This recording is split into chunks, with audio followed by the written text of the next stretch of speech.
back with this very special episode. We had a little time jumble up because it's all the way across the world, literally, and it's all the way in the UK. I'm very stoked to have this. It was a great favorite album. We've been following each other for a while, and finally we nailed it down. I have Mr. Adam Mackie, all the way from the UK, from the Dust Coda. How you doing, sir? Dude, I'm really well, man. It's great to be here. Thank you very much for having me. I'm stoked to be here. It's really cool. No, it's been awesome because like we've been following each other. I don't know for maybe a year or something. Just like as guitar players, and also from when I first heard everything on the first album, and then like I think it was after I did a fun little cover of the Breakdown, and and then like, everything kind of like oh hey you did a cover of us, thank you man. I remember that. It's one of those we hear about a lot in this day and age, and it was very cool to see on socials. Someone like yourself who gets it and Yeah, digs it.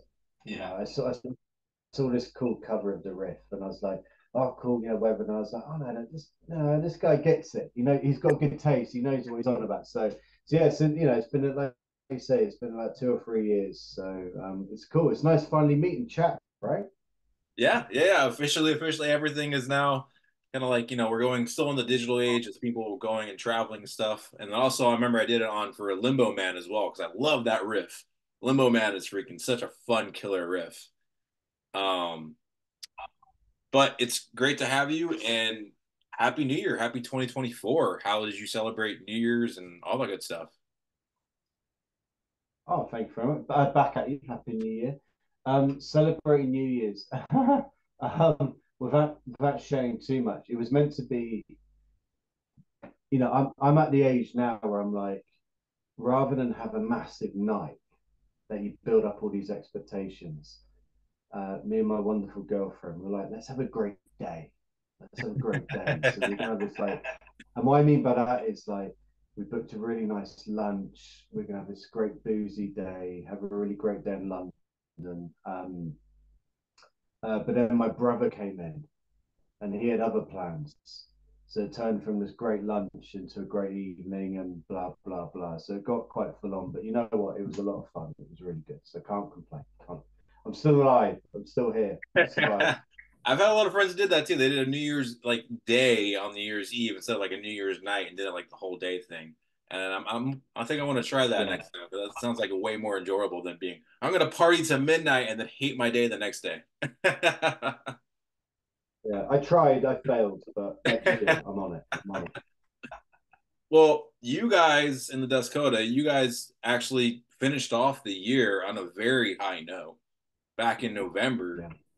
releasing Loco Paradise on November 28th. Huge congrats. No, thank you very much. Uh, I mean, like you talk to a lot of artists, right? A lot of bands, a lot of artists. An album's a big thing. Especially now in the age And of singles and EPs, and albums a big thing. it is, but the good thing for us is we never did the whole singles and EP thing. So it doesn't feel like a different trajectory for us. And Yeah. we've always been an album band. I'm personally very passionate about an album being a piece of work. You've got to take the listener on a journey from track one to the end. It's like the perfect roller coaster. You've got to show the light and shade, or are you full in there for the album, whatever it means. The arrangement of an album is very important. All killers, no thrillers, all these, Yeah. cliches we hear about. So back to the point, yeah, like Loco Paradise, the way it's been received has been amazing. It was our first UK number one rock album. And to give you an idea, the rock charts are still the official rock charts are still dominated by Queen, um, uh, Queen, Rolling Stones, Fleetwood Mac, all these great albums still Yeah. churn out weekly these huge numbers, but to get number one against them and Pink Floyd and these other amazing bands was pretty cool. That's a Not huge too many accomplishment. young bands get to do that, so we're very happy. You could And actually that's what that means. Really. That's number one. So yeah, you could say, sorry, Rolling Stones, we kind of beat you at number one. exactly. Just for 1 week, we did it for 1 week. But it's a huge accomplishment, and the album is amazing as well. Because I found you guys all on Mojo Skyline, and when you announced this whole new album, and I heard Road to Hell and everything, it's like this is. Yeah, I'm like, damn, this is gonna be a great fucking rock and roll album, just like Mojo Skyline. And so let's talk about recording wise, how long it took, where'd you guys go to, producing, mixing, all that good stuff. Yeah. So the the interesting thing with Loco Paradise versus Mojo Skyline is that recording was very different, and also compared to our debut album. So we did the first two albums with an amazing producer called Clint Murphy, who we love dearly, and he's very much part of the band. But he's from New Zealand, and we'd recorded those in a different part of England because we're all based in London. Nothing in London's cheap, right? You get out of London to record. But Clint moved back to New Zealand, so we had to look for a new producer. And our manager found an amazing guy called Charlie Russell, um, who's insane. His credits are amazing. And we went to an amazing studio in kind of northeastish England in Lincolnshire called the Chapel Studios. Um, the week before we were there, Uriah Heep were there, like proper old school, new wave of British heavy metal Uriah Heep, right? But in terms of to give you an idea, like Oasis recorded there, Arctic Monkeys recorded there. So Chapel Studios, the history of this place is pretty insane. And the main difference was we all went at the same time. So what I mean by that is Everybody's sitting we had together all at one 6 days, 2 tracks a day, back to back time. on it. And therefore the vibe was insane, and it really comes across in the album because when the album came out, a lot of PR was like, "Oh, you've done this live album." I was like, "No, it's not live. Of course it's not. You can hear there's overdubs, like it's not live." But the other albums, we did it in sections. Like Scott would go and do the drums on his own for a week. Two Yeah. weeks later, Tony would go and do the bass. We weren't all there. We would try to be, but we juggled it with our other lives. For this one, we were committed for a week. We lived it, we breathed it. It's all we did. And so you mentioned Road to Hell, right?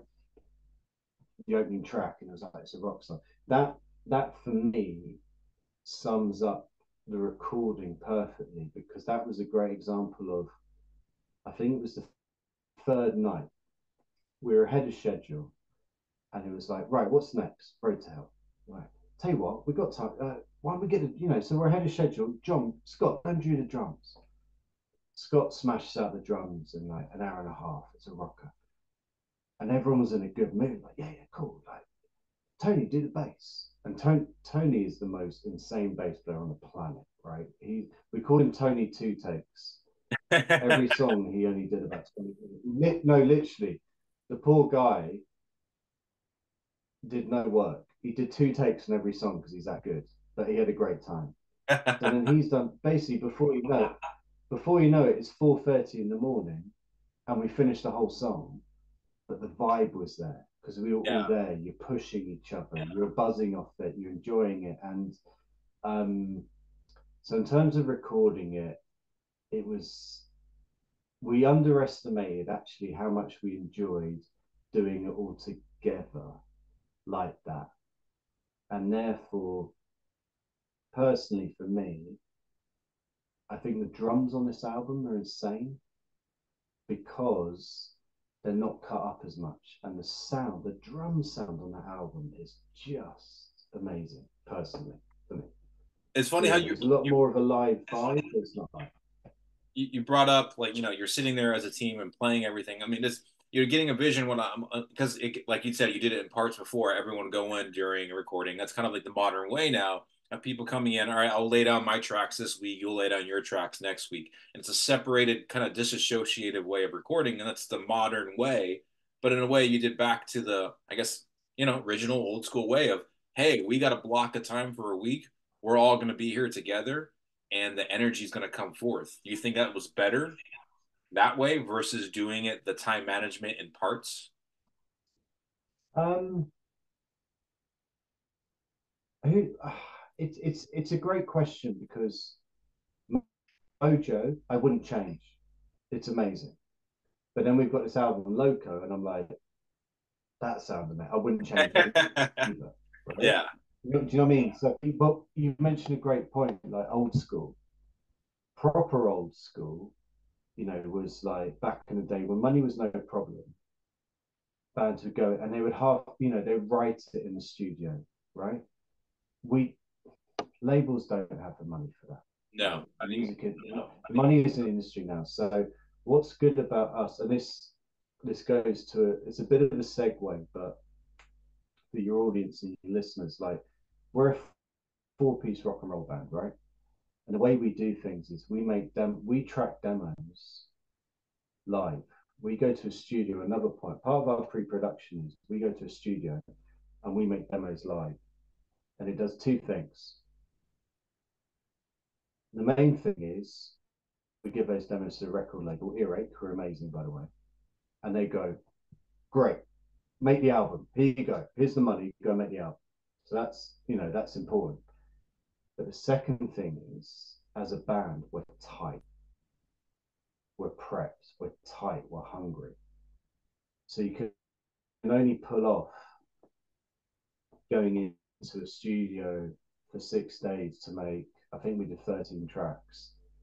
If you're on it, if you're that good, and there was a little bit of I won't bore you with all the minor details, but sometimes we were able to explore, but we were on it. yeah. If you're an athlete, you're fit, you're gig fit, we were recording fit.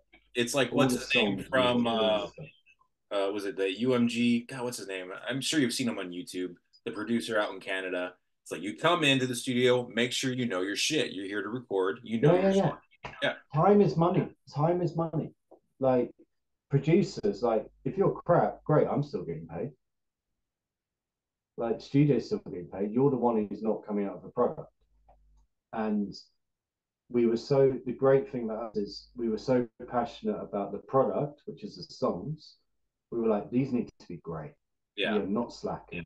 We worked our asses off before, and it came across not only in the execution but also the vibe, because we all just we I can't stress enough how much we enjoyed each other playing, and that was a great band thing, which sounds a bit, because everything I've described is very unrock and roll. It's almost a bit scientific, like it's a factory conveyor belt. Yeah, yeah, yeah. But that honestly, that week was one of the best band experiences I've ever had, because we were just like, everyone was like, God, that was amazing. Do that again. Or, oh yeah, yeah. We were literally right.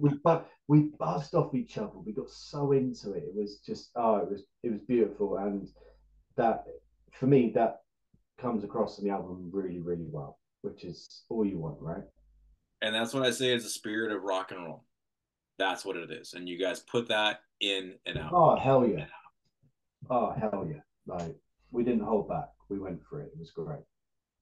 Now, knowing that it was only in 6 days, which is fucking amazing, 13 tracks, 6 days. Interesting to know if you guys, when you're going in there, especially if you, because guitar tone is great, phenomenal. I fucking love it. Everything is bright, it's crisp, it's got a nice gritty crunch to it.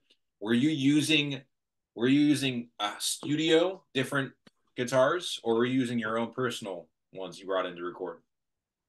Dude, so electrics mainly.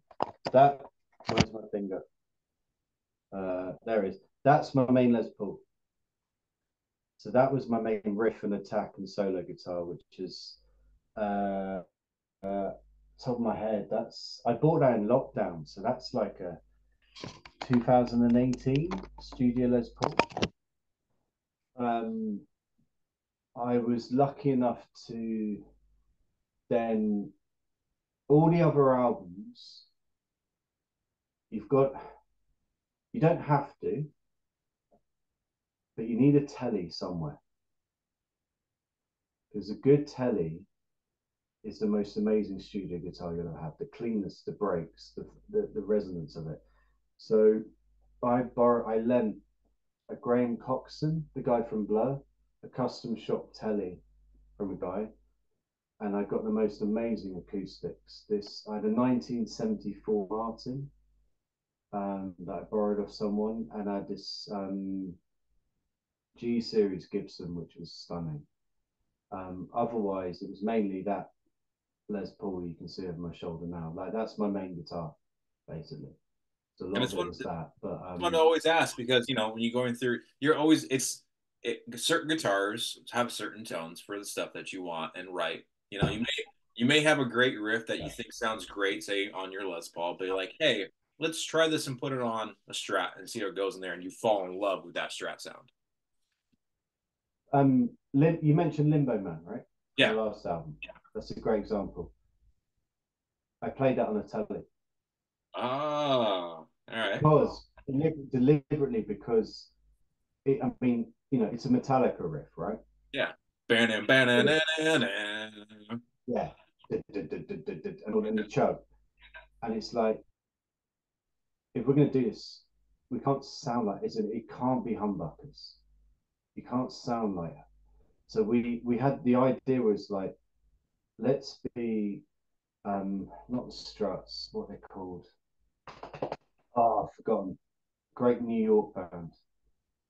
Um, anyway, but it was like let's do it with single coils, and that's what has it gives it a little bit of cleanness and resonance, Ah, okay. and you can hear, because it's like 95% of people will do EMGs or humbucker, thick Yeah.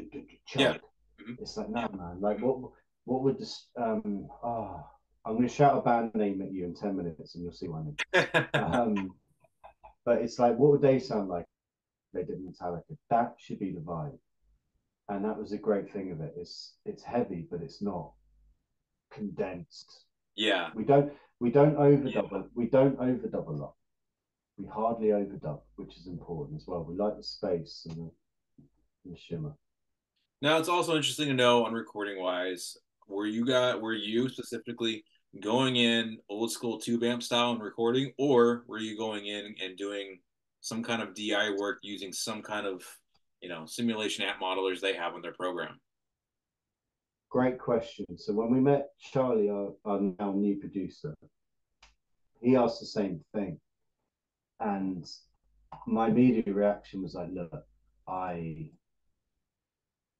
I use amps," but equally, I was like, "I'm aware there is technology out there that I've never used that is now actually pretty damn good." And he was like, "Look, we could do that." And his words were, he was basically like, "Look, it'd be quicker and you get the same quality. Park that." We go to the studio, and the two albums before, I'd always used Orange. So live, I use my Marshall. I've got a TSL 100-watt Marshall head, which I love to bits. I've had it for years, and I think it's stunning for live work. And I've always used Orange for being studio, Thunderbird or something like that. Chapel Studios, they've got this 1972 100-watt Marshall head. Wow, like wow. And the engineer, who was the in-house engineer, he was like, and he was really cool. He was a great dude. He was just the right temperament. He was like, yeah, yeah, yeah. Lots of people say that. Tell me what you want, and let's try this first. He knew, he knows, Yeah, right? yeah, He knows. He's like, and in his head, he's like, so many amazing sounds have come at this amp. Just try it. And I was hooked straight away. So that album was all recorded in terms of the, big guitar stuff on a Marshall. It's amazing. Because yeah, cynically, I've never recorded Marshall in the studio before. it's crazy as as technology has brought for amp simulation what you can emulate. so many programs, Yeah. SEO tones, Neural DSP, and then going original tube amp. It's a great it when you have a great program, you can almost emulate almost everything. Almost. Not everything. Oh, Almost. like we had to do tiny little bit of overdubs in a separate studio in Soho in London later, like three different bits, and that was all simulated through programs. But the vast and they were great, but like 95% of the album was all through amps, which That's all mics into acoustics, which it comes across right. It's great. Yeah, Love and even then the positioning of the mics where you're gonna that even that is a fun science of where you're gonna that changes the sound. If you're gonna go from the bottom speaker to the top right, it's you're gonna change the tone what you're doing. Everything. What kind of mic you're using changes everything. it. Huge, huge. I mean, it was called a chapel for a reason. You get this big church room to record in, um, and yeah, they knew what they were doing, and it worked. And aside, like I said, guitar wise, it was pornographic, but also the drums were just out this world, out this world. So what are some of your favorite tracks from recording after you guys spent 6 days, 13 hours, probably naked, hung it up, recording everything together? What have been some of your favorite tracks from this new baby? Um, I think from a kind of like songwriters band point of view, we all got a real buzz kick out of how the track "Free All the Dancers" came out because it's quite ambitious and it just came out amazing. Like we had a vision, we worked real hard, and it's very much a song that's got like three chapters to it, and each of those chapters is very unique and different. And we pulled it off, and it sounded amazing, and we just you can get lost in it, and we really buzzed off that. But I guess otherwise, there's one track that I just can't get enough of because I think it really captures this amazing raw big rock four-piece sound, and it's a track called "On Fire" at the end, I and was it's gonna say just that. like yeah, it's just and I remember when we did it in my head, I was like, it's kind of let's go for a Rage Against the Machine vibe. Let's play the riff very Tom Morello. And Cochise, that first Audio Slave song, when it kicks in, I was like, let's just slam it. And the drums are amazing on that track. And the riff is big. John's vocals are huge. The dynamics, it's very clean, but it's massive as well. And you can hear everything.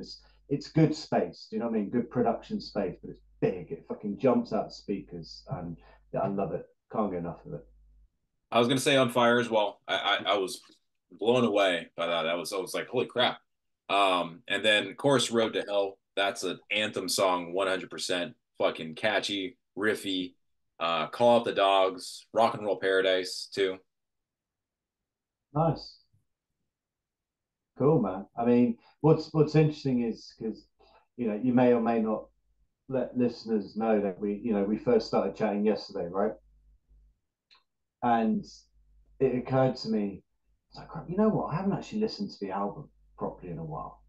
So since we talked yesterday, this afternoon, You I had a put great listen to it in the vinyl. And so you be warned, you've got me in ultra like my own fan mode. I'm like, this album's amazing. Every song's incredible. I've had a really good hour earlier where I was like, God damn, this is good. So yeah, all those tracks, man. But yeah, Free All the Dancers, On Fire, and then in terms of indulgence, I think Since You've Been Gone, and It Won't Be Long, and Come the Night. Like I love the light and shade. Like I love that type of stuff. I love all the heavy stuff, but I like it when you take the listener on like a a journey, journey. like a mini Yeah. opera. And it's exactly what it happens with this album because you don't have like it's not some artists will lopside, they'll have all their heavy songs at the end or in the beginning or in the middle. You have a great graceful balance on this journey of where you're going to take everyone, and that's a great thought process and how you laid out the album. Oh, good, thank you. Um, and like it's very deliberate. It's very deliberate. I'm very like, we talked last time, like recording is very different these days. Time is money. You can't just go in and like write songs in the studio and experiment and stuff. You have to be prepared, and part of that is you have to know that you're going to be using different instruments, different guitar setups in advance to get those textures and layers that you want. Um, a lot of albums you hear now, and they're amazing. Don't get me wrong, they're great, but all of a sudden you hear like they've just smashed it out. They're using the same tones, the same settings, and it's like after a while, it's like unless they change key now and again sonically, I'm like, oh, it's the same thing. I know it's different, but you need to treat the ears a bit more to get that stimulus, right? Yeah. And what I also put it, because sometimes people always ask like, oh, what's their album sound like? And I'm like, well, it's if you know the Winery Dogs, it has a really good Winery Dogs vibe to it, and that's what how I Oh, like to. wow. Yeah, it's again great hooks, great riffs, everything production wise, it's super tight. And knowing that you guys were recorded in the chapel, and for 6 days, 12-hour days, organically, it just shows and shines through the album. Yeah, man. Yeah, definitely. Like it's definitely a reflection of that process, without doubt, which we love. We love. Now, I guess it'd be fun to kind of go dab into, for it's I've noticed there's a big surgence of UK rock and roll that's going out, like, Florence Black, um, Dust Coda, Frank Carter and the Rattlesnakes, and like, there's a interesting niche over there that hasn't quite made itself over here to the US yet. And so I guess I'm curious what's the Dust Coda history? How did you guys form and how did you guys, began together? So it's a really great point because when we started, the scene wasn't as vibrant as it is now. No way. And we started. John and I, the singer, we formed the band back in I think it was like 2013, something like that. And what I mean by that is we literally met up. It was in my old house where I used to live with some friends, and we used to like we met up. We drank cans of red stripe, um, smoked, fun stuff, and just use GarageBand. I just use GarageBand and just jammed out riffs and hooks and tunes, and it's amazing because what I love is some of the old original demos, which would be just into a phone, were like 8 minutes long because we do a guitar solo each on the intro, let alone the outro, which had a 2 minute solo each, and there'd be like a minute and a half of singing in the middle, which is fun. That's what you do when you're 14, right? Um, but the good thing is, John's an incredible singer, and the songs we wrote at the beginning really got the best out of his voice. So we actually were like, right, let's make proper songs, and we did, and it was great. But the vibe then, the first album came out in 2017, and it was just the beginning of the scene really picking up in the UK, really picking up, and we were able to kind of piggyback that and grow our own fan base out of what's quite a strong rock community again, which is amazing. It's really good, and it dovetails with a lot of trends, that you see in news. Vinyl over my shoulder. Vinyl in the UK is massive, huge. CDs, we all sell CDs. Tape cassettes coming back. The label wants to put everything on cassette and if you think about it, it's those older rock fans are into, the younger guys, it's all streaming and Yeah. downloads, but the older fan base who love their rock, physical sales are a huge staple of our, to survive as a band because they all love it. They buy at gigs, they want it signs, they want to buy the different colored versions, the special editions, all that physical stuff, They want the which memento of that moment they were with you guys. exactly, exactly. And then when everything we've talked about in the album, it's an organic album, so they want the organic product with the organic album. So yeah, the scene's really kicking ass at the moment, which is great. And you know, you name dropped a couple of great bands, and there's plenty out there. There's more, which is great. But interestingly, you know, we're aware of a couple of really good American bands who are at the same level. And you know, America's much bigger, right? If you're a small band in America, you're like one of a million small bands, I imagine. But Earache, who were signed to, you know, they invest in America. So, you know, Goodbye Gene, Yeah, absolutely. heard of them? Yeah, they're on the same label as us. So we know them really well. And then there's a new kind of Hollywood band called The Bites. The bites. Yeah, they're quite new. The album's only just come. They're very late 80s Hollywood kind of, you know, Sunset Strip rock. Yeah, like glam But metal good rock. fun and good. Yeah. Check them out. Check them out. Like they pulled it off. They're good at it. They're really good. And they're very, like I said, they're a Hollywood band. They're young kids and they're smashing it. I just looked at them right now. I am definitely gonna. I can't believe I heard of them. Oh yeah, absolutely. Yeah, I see the whole Motley Crue vibe right there. All oh, dude, it'll take you 3 seconds. You'll get it. You'll get it. Um, but you know they're on the same label as us, so there's a bit of cross Atlantic, you know, unity and love going on. It's harder for UK bands or European bands to go to America. It's easier for American bands to come to Europe and the UK. So whenever they come over, we all kind of try and share gigs or you know do stuff together and all that jazz. No, it's cool that you brought up like the hard merchandise and it's the life and blood of as a rock band. That's where you guys get your physical. That's how you somewhat get some of a return back. And you guys did something Yeah, unique that I liked that a lot of other bands haven't done. Everyone's doing coffee. They'll do beer mugs or coffee mugs or something like that. But you guys did a hot sauce. yeah.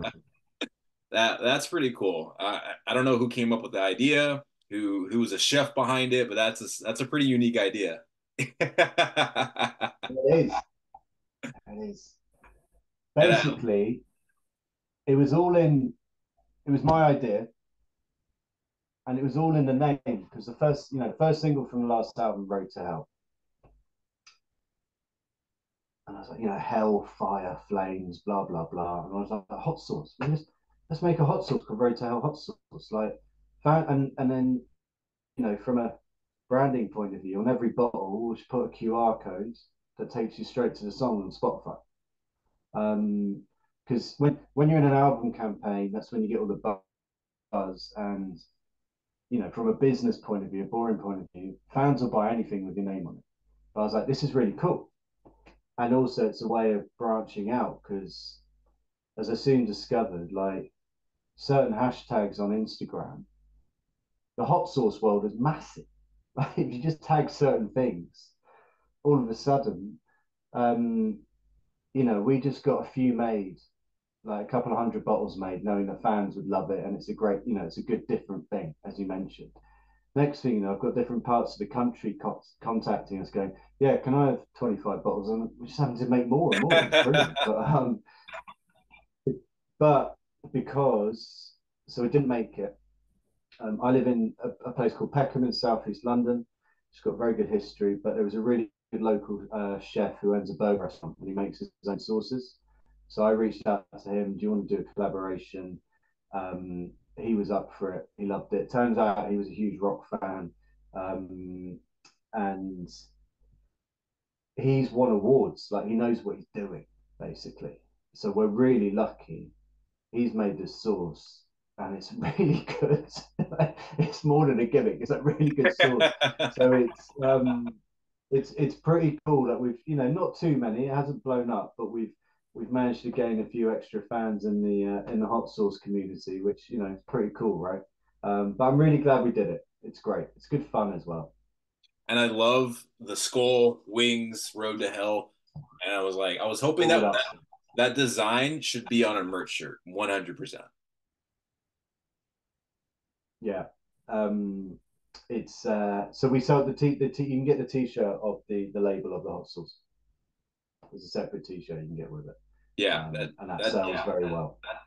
that was a great design, you guys. Everything behind it, it's unique, it's cool. And again, now you're in the hot sauce world. So like, heck, here we go. Yeah. We're maybe we'll win some medals.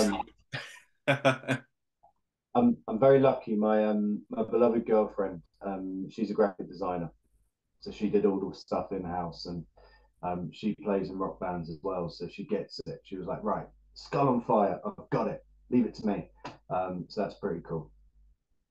Now, going, I guess also like last year, as you guys did a support for, you know, Paradise Local Paradise.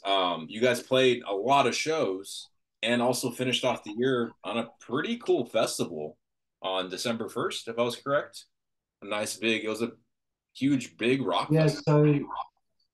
So we only did two festivals last year, and the one in December.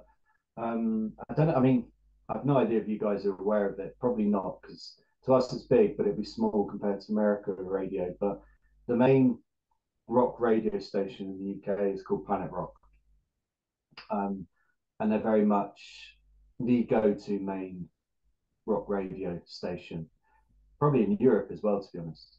And they do a festival every year in December, and it's called Planet Rock Stock. Um, and everyone gets together, and they get big acts. I'm trying to think. Like they've had Blackstone Cherry. They've had who's the Canadian band that I love, Monster Truck, and people like that. They get decent, good headliners, right? If people are coming through, Airborne have played. I mean, they're Australian, but Danko Jones, no, he's Canadian. He played it this year. So they get good bands. And yeah, we Planet Rock are like they've looked after us as we've grown. So we've always done it, and we're slowly making our way higher up the bill, which is pretty cool. And it's a good festival because it's just full of die-hard rock fans. So everyone's into it. There's a lot of love. Um, it's a very cool, happy place, basically. It's winter, which is good because no one's got anywhere else to go apart from the indoors arena, right? So that helps. But no, it's very cool. It's very it's very much a like a rock community thing, if Yeah. you know what I mean. And I looked at the Yeah, lineup. You had Michael Shagner on there, Phil Campbell, Glenn Hughes. It yeah, was a killer lineup. It's like this. yeah, If you're huge rock lover or classic rock lover, this was a beautiful lineup. I loved it. yeah. It's a 10-year anniversary. Like if you could you know if you look back at the other lineups over the years and some of them we've played, like they've always got killer bands. Like Alice Cooper has only just stopped doing a show for them. He did like 6 years of being like a DJ for them. He had a weekly show that he would put out for 3 hours once a week. So they get good people. It's a great place. And now you guys also did a bunch of gigs throughout the year as well. What were some of your shows that you guys did? Favorite shows, I would say. So we did. I'll come back to the big one in a bit because that's pretty amazing. But we did an 11-day UK tour, headline tour because to promote the album, which is the first time we've headlined the tour since the last album. So it's been 2 years. So it's really, really good to get out there and go to all these places. I won't bore you guys with the geography of the UK, but we started at the bottom, went to the top, and worked our way back the other side, type thing, right? Um, and and we dipped into Wales and Scotland, and you go all over. Yeah. Yeah. And it's interesting because over here in the UK, it's a bit of a funny, hard time for some people. It's we're not in a recession, but we're wobbly. Like there's not a lot of extra cash going around. Yeah. But and you don't take that for granted. You hear in the news a lot, blah blah blah blah. Um, and people came out like sold out shows, like wanted to be there. Like there was a lot of love, really a lot of love, and like the standout ones were like Sheffield, Glasgow, Manchester, Newcastle, and then our hometown London. And for you guys and your audience, London's amazing, right? It's got its global reputation. You'd think, oh, whatever, big deal. Of course you have. London's not a rock town, like, and it's also quite hard because it's so big. For every gig in London, there's another 30 or 40 going on. Other cities in the UK, for every gig going on, there might be another five. Yeah. So you get, you generally, it's more of a big deal. Whereas London, like, whatever, like Yeah. there's loads Yeah. going on. I understand that. Kind And of like it's the not LA thing as well. You have a show in LA, there's 20 other ones happening. exactly. And the fact it's not cool to be in a rock band in London because it's not on trend, right? So to do decent sized shows for a rock crowd in London's pretty damn cool for us. Like we were really happy with that. So that was great. And it was a great way to end on a high. And um, it kind of gets us excited about planning the next one, whenever that will be, which would be brilliant. And then to round off your question, probably the highlight. Well, no, sorry, the absolute highlight of the year was we got to support Guns N' Roses in Hyde Park, which was just phenomenal, like mental bucket list stuff. Because there's two sides to it. There's the Guns N' Roses side to be on the same poster and bill, which is you don't have to be a genius to hear the Guns N' Roses influence in our music, right? It's pretty it's there. It slaps you in the face in some bits. So you can tell as a band we'd have been like, oh my god. The other thing is, Hyde Park is just this incredibly historic location to play a gig. Like the history of the things that have been played there, and I've lived in London all my life. The amount of shows I've been to and then to play it was incredible. But um, in terms of great other bands like Larkin Poe, they were on the bill. Dirty Honey, the Pretenders, and then the Darkness, and then you've got the Mighty Guns N' Roses, which is just a bit mental, right? But it was just an amazing day, like an incredible day. Because it was different. Like we haven't played in front of crowds like that before. Yeah. It was just insane, and it was brilliant. It genuinely couldn't have got any better. And do you know what my highlight of the day was? Because you'll like this, because you'll kind of get it. Um, we have to turn up at 10 in the morning or something like that, and you park about 5 minutes away, and then they put everything on golf buggies, and you drive in by different stage entries and all this. Um, and we're on a golf buggy, and we're getting close to the actual rig, and all of a sudden, very loudly, you hear "Estranged" from Use Your Illusion 2, and it's like 10:15 in the morning. There's nothing but joggers and some tourists just in the park around the like arena, which is and next thing you know, we turn a corner and we go through a few gates and we're in our golf buggy. It's just us, and I'm like, that's Guns N' Roses playing Estranged. I'm only the only ones here in a golf buggy. This is really cool. This is like it's just one of those moments. I'm like, this is crazy. I love this. I love this right now. It's like this 30 seconds is the highlight of my life so far. Because I'm like, we're just blasting out Estranged to an empty like outdoor arena, and it's just us and this golf buggy going past. It was pretty damn cool. I mean, that's a good way to highlight for 23, and then also having the debut album. Like that's a nice career goal right there. It's only gonna go up from now. Ah, right. Got to keep going. Got to keep going. But it's also fun to go into, as I'm a guitar man myself, it's do a little nerd talk. Because I know you're a big Gibson man, but are you only a Gibson person, or do you have any other favorites that you like? Um, I'm definitely like a guitar nerd, guitaraholic. Um, and I'm a big believer in it depends on the genre, what you want to play, what mood you're in. Yeah. You're different, it's like painting. You like 9 times out of 10, I'm going to paint the sky blue. So use a blue paint, but now and again, but I'll probably always go back to blue, so it depends on what you want to do. Uh, Recording wise, I'm a huge believer in tellies. Like good tellies, the cleanest, most gorgeous instruments. Even through like really filthy amps, they just sound stunning. Because I love humbuckers, I love my Les Pauls, and Which is great to know. It's like one of the, my favorite riffs was the Limbo Man riff, and you sent me the yeah, audio of course. video from it, and it was with the telly. Had no idea. So that's why I was trying to. I got tongue twisted last night. It's like when we were recording it, it was like, okay, yeah, it's big, it's fat, and I'm like, yeah, but that's what everyone would do. It's just a tiny pinch of that. It's like, how would the Struts sound if they were going, or the Strokes? That was it. How would the Strokes sound if they did Metallica? And there'd be a little bit of a twang. Would it be a Strat or a Telly, or you know what I mean? But you Yeah, can still yeah, have yeah. that edge. And I just think that little nuance makes it a bit cooler, rather than whacking out a Jackson with fat EMGs. I go, you Yeah. know, and because there's a time and place for everything.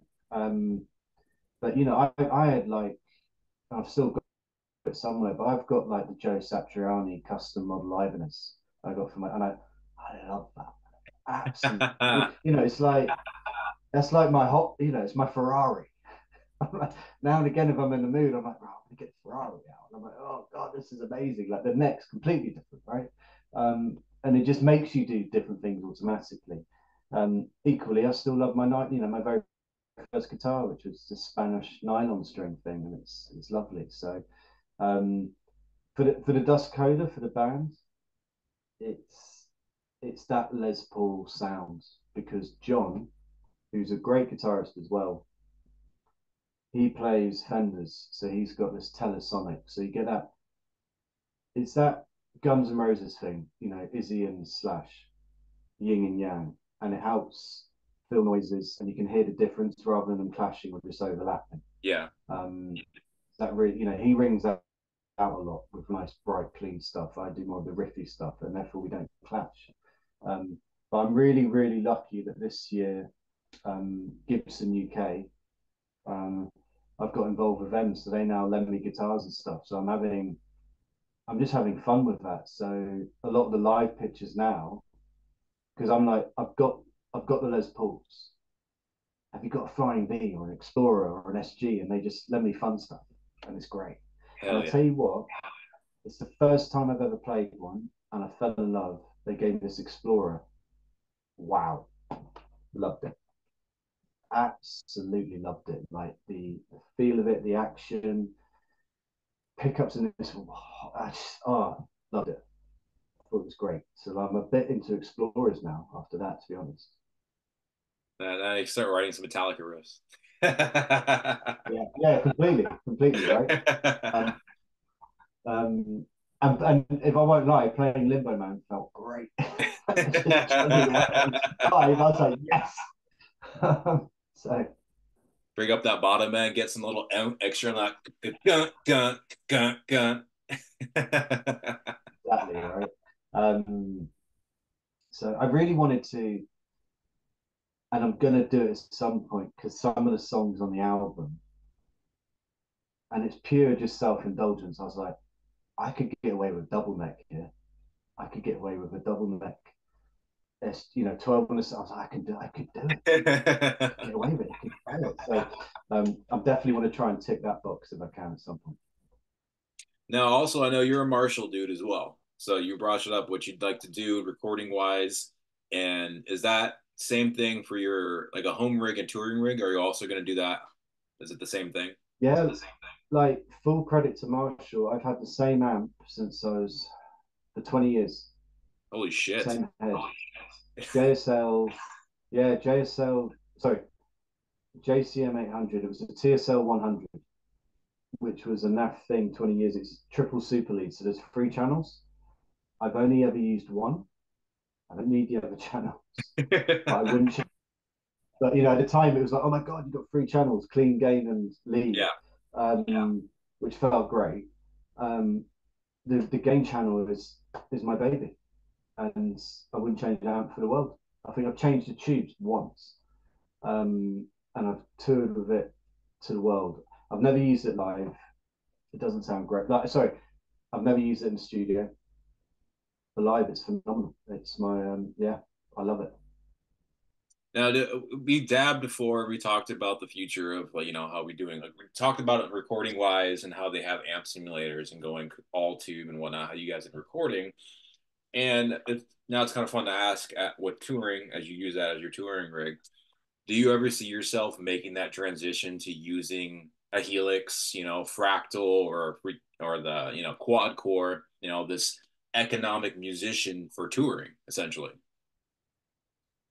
If I think it's neat, I get it. It's smart, and the tech is getting better. I don't need to because we don't do enough outside of the UK at the moment. Yeah. So, i.e., it's like there's only a handful of shows a year where I'm getting on a plane, and more often than not, the backline's provided, so they're one-offs, right? And you get good backline at these shows. Without a doubt, if we were on the road, like touring a lot and traveling in a certain way, I'd have to look into it. I'd be stupid not to. But I would try. I would go in with an open mind, but I know it would freak me out to start with. But I would just have to, you know, um, but I'd have to look. I've seen enough shows in the past 6 months where I'm like, and then I'm like, oh, that's that. Oh God. And then I'm like, oh, cool. To be honest, you forget after a bit, and he sounds great. They know what they're doing. So I'd be stupid to ignore it. I just hope it doesn't kill the amp though as well, right? So I it's don't think it will, but as I've done it, I've done, traditional, and I've done it with just going straight, because all you're doing is just going straight to the house.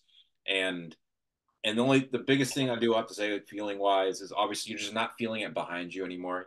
Having the air being pushed behind you, having that just like it's right there. That's the one thing you can't emulate. But other than that, as long as you guys have a great sound guy to dial in your tone as well going through, it is. I have made some killer tones, and I've got a lot of compliments for what I've done, because I take myself, I'll meticulously go through. Like, I have a couple different amp monitors I've tried, and I'll go through. I'm like, I'm gonna dial this out, but I'll listen through it, like through headphones, through speakers, through something, and try to make sure I get a tone that I want. But it still doesn't take away the feel that you get. that's the thing. And I've seen players do it. You can, but it's just that the unrehearsed bits where you're getting good sustain and you turn it into feedback and you hit that sweet spot where you're controlling the feedback and you can take it to different intervals and then you can kick into something. But the tech is getting good. You can do that. You can do that now with it. But that's what I'm conscious of is like I don't want it to just be paint by numbers. I want to feel like it's an alive thing. That am I riding a horse or am I just getting in an electric cab? Do you know what I mean? It's a great. We're in a great. I would say, like, when I talk to others, we're in such a blessed, I'd say, decade or generation of being a musician. There are so many things out there for wise. You don't have to buy an expensive rig to be great. You don't have to buy a 2 grand, Les Paul to have the best riffs of your life. We're in such a great generation of being a musician that there's so many options out there now. Yeah. And the other thing is, I keep saying it. The tech's getting better, but that's important because I remember about 10 years ago when MIDI blew up and Line Six and everyone got a pod. I had one. didn't, didn't really work. And you had these amps, these combo amps, and it's like, what is this going to make me a cappuccino as well? Like, what the hell's going on? How I, didn't, I didn't want a pizza. I just want to change the EQ. Like, how do I do things here? Like, it got a bit too smart, and it's you can hear some of the albums, but it's just like, oh, it sounds terrible. Yeah. Now it's sounding good again, um, which is really important. Like the technology into it, like real amp simulation studies have been really and all that stuff is important, and that's good. It comes across. But yeah, when the time's right, I'll dabble. But this is also really fun to ask. Hearing what other people are listening to, because people don't understand. that as musicians, we listen to a lot of different stuff. So coming off of 23, what were some new artists that you kind of recently discovered that you've been listening to and kind of like, wow, all right, I like what you're doing, guys?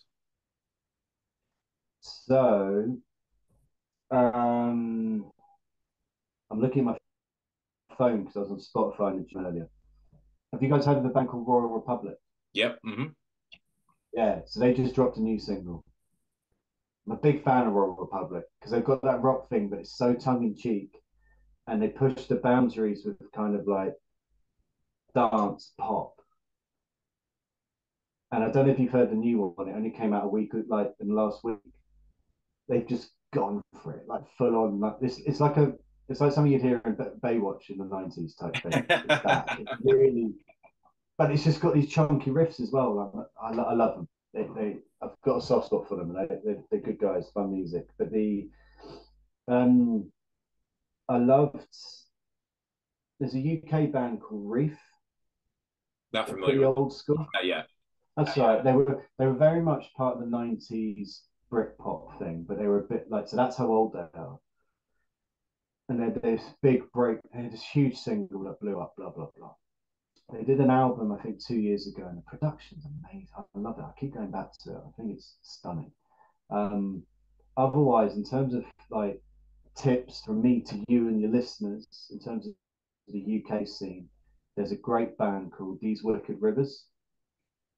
They're pretty small, very blues rock, great blues rock bands. And their new album's dropping in March, and they're releasing singles at the moment. Keep an eye out for it. It's going to be like, I know the band; they're going to be awesome. Um, there's a really cool band based in Germany called Sweet Electric. Heard of them? I Who have I heard of enjoy. them. Have you? Yeah, they popped up on Nice. my Spotify recommendations, like on the playlist. I'm like, whoa, all right, I kind of like Oh, you. wicked. Yeah, they've got a few songs out, and I know they're working on the album. Brad's the main guy. I know him because he used to be in a big band called Massive, who was signed to Earache as well, and they disbanded. And this is like his new project, and that's gonna be very cool. I'm a huge Rival Sons fan. I, I love I love the stuff they released last year.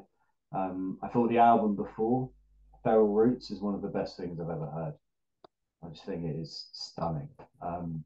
But I mean, otherwise, there's loads. But the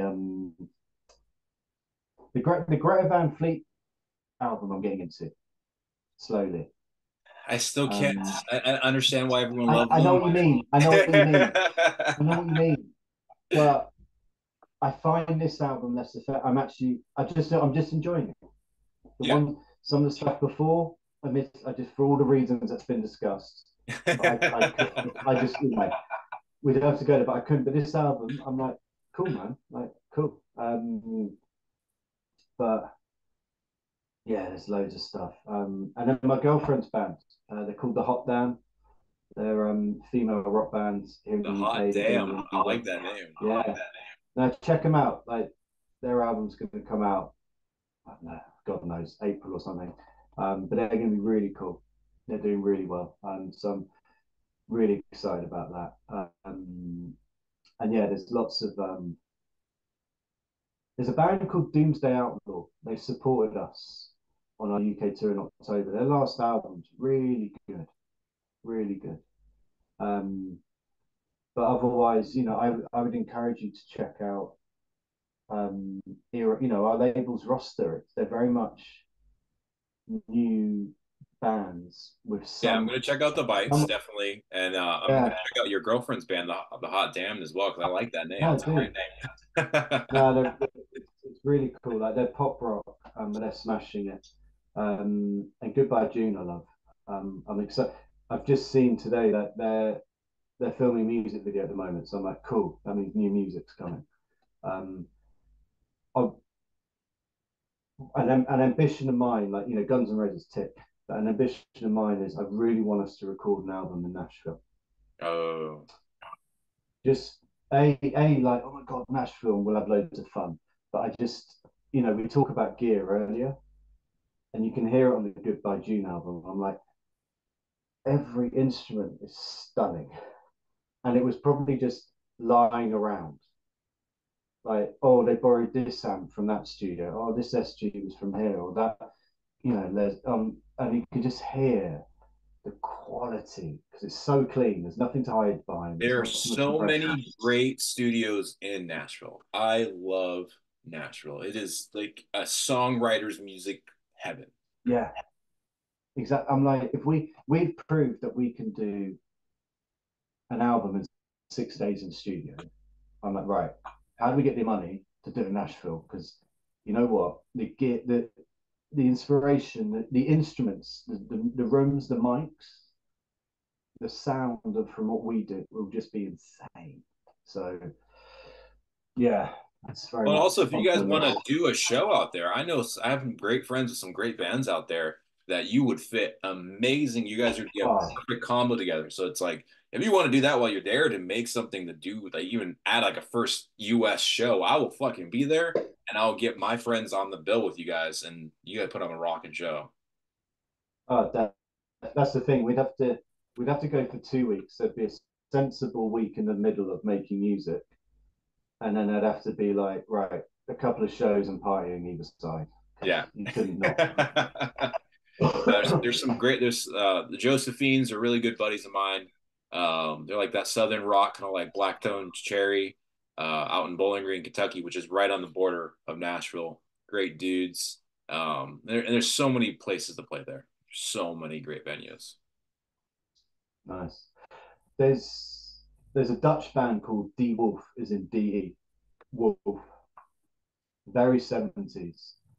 If you're into like the proper like 70s soulful stuff, their last album takes like is in hell. They went to this, look it up on YouTube because it's like analog production porn. There's this French studio in the chateau in the middle of somewhere in France, and everything is like 60s gear that's been preserved well. Uh, No, it's like really like wow type thing. And then you hear the album, and it makes you listen to it a bit differently because you're like, God, this is good, like really good. It's really stunning. Like their album's pretty insane.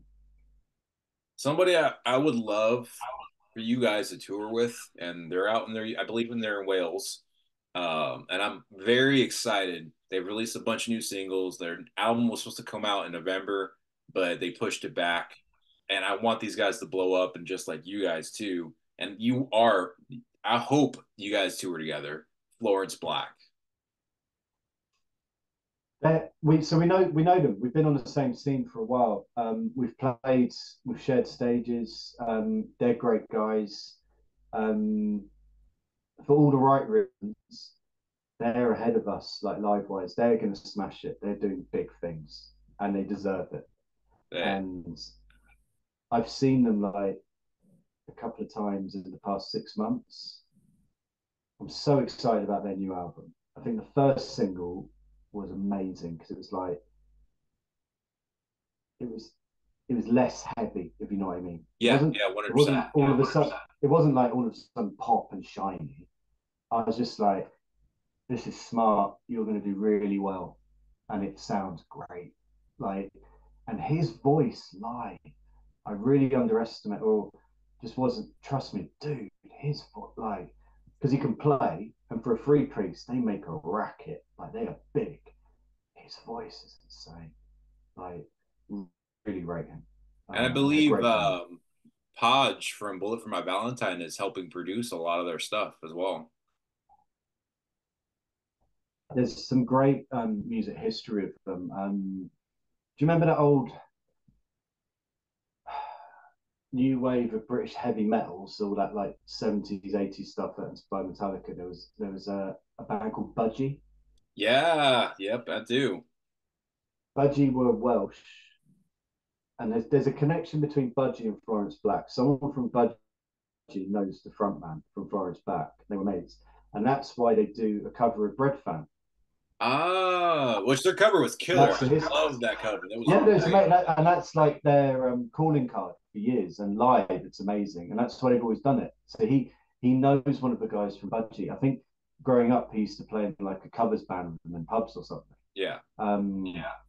So they've got that history, and it's like oh, cool, you're just doing cover of Red Fat, like wicked. You're into the no, no. He's like, no, I know the guy who performed it or half wrote it or something. Like, so they've got some good rock. They've got good management, good people behind them. Next, I think this year is going to be massive. In Europe, they've supported big bands in Germany, done arena tours and things like that. They're really going to attack Europe in a big way. I think a big sign for them. Well, that's a good thing. That important to ask for 2024 new year. What's on the plans for the Dust Coda? What's coming up on this year? What's the on timeline? Shows, tours, working on some new music. What's going down for you guys? So annoyingly, at this present time, there's nothing I can share with you because it's like there's lots of fingers and pies, and it's like we're waiting for a couple of them to be confirmed so we can announce and all Yeah, that stuff. So there's lots of things in the mix. One of them, which I hope we land, is really cool, and you would totally get, but I can't say it to you. It's really annoying. Um, but one thing that's really cool, we've got a big project that we're working on the first half of this year. Um, and it's like we had the hot sauce idea. We're going to do something much bigger and cooler, which is again is all I'll share at the moment. But so the live stuff, we're still waiting for a few things to be cemented, confirmed, blah blah blah, which is annoying, but that's life. yeah. But also on the kind of sounds boring, but the brand side of things, there's a really cool project we're working on that I'm really excited about. That if we drop that, it's gonna be a lot of fun, like really cool. So a lot of G14 classified So stuff. unfortunately, no details. Yeah, exactly. Well, definitely look forward. I mean, it's like you guys finished off the year high note, putting out a killer new album, and finishing off with a bunch of tour shows, 11 show headline, and then going with Guns N' Roses, opening for them, and then playing that huge festival. And 2023 was a pivotal moment. And it sounds like now 24, you guys are just going to kind of keep going with that and releasing fun new stuff. But then behind the scenes, which is not the public stuff, our aim is to be making demos for album number 4 by the end of the year. We'll always keep writing. So next year we'll make a new album. That's all we want to do. So we've been. The good thing is, as a band, when you get to this point, when you've made like 3 albums, you start to build up a bit of a backlog of all those songs that didn't make it. So you've got Yeah. quite a healthy platform to start, and you always get excited about the newer stuff, right? Because that's life. It's fresh. It's new. But we're now at a point also where we're like, I'll have a look, and I'm like something from 8 years ago. I'm like, oh, that would sound awesome now because we're a bit, we've got more of a set. We know what we're doing, or I could do this to that now. And so, album 4, we'll make it and get excited about it. Hopefully in Nashville. That would be the best. That would probably be your guys' pivotal moment and being able. That'd be interesting to see if you ever when you do record in Nashville, it's going to happen. Just what you guys you're gonna be in a playground of whatever you want to use to record with. So, like, it'd be amazing. Amazing. um, but it was been an honor and awesome finally coordinated with times all the way across. And huge congrats again on Local Paradise. Everyone, please stream. I've already put a bunch of their songs from it on my Bangers of the Year 2023 playlist. Road to Hell is one of my favorite. It's a great riff anthem, fun to work out to. On Fire is another one of my favorites, which he talked about as well. Please give it a listen, stream, go back on their previous 2 albums as well. Everything is great. Another kind of hidden gem, English rock and roll band that's going to be creeping up, going up, up, up more. Uh, Thank you so much for having me. And like you said, it's great to finally chat and meet properly, dude. So really appreciate it. Thank you for all the support and love. It means a lot to the other guys as well. I know they really appreciate it. And we'll keep getting our rock music out to the world for people to enjoy it. Right? That's what it's all about. And I will eventually, even so, like I'll eventually probably even make it out to a show because I'm supposed to be out in the UK next year, and I can tell you about that offline. Some G14 classified project stuff that we're doing. But Nice. definitely would love to finally also catch you guys live and see everything. Oh, dude, yeah, just either way, just let me know. Even if we hang out, and I'll show you some cool stuff. Like, there'll be someone good playing that you haven't heard of, and I'll make it work. It'll be good. But thank you guys for all watching. Please give them a stream, like, follow, all that good stuff, and always keeping the horns up.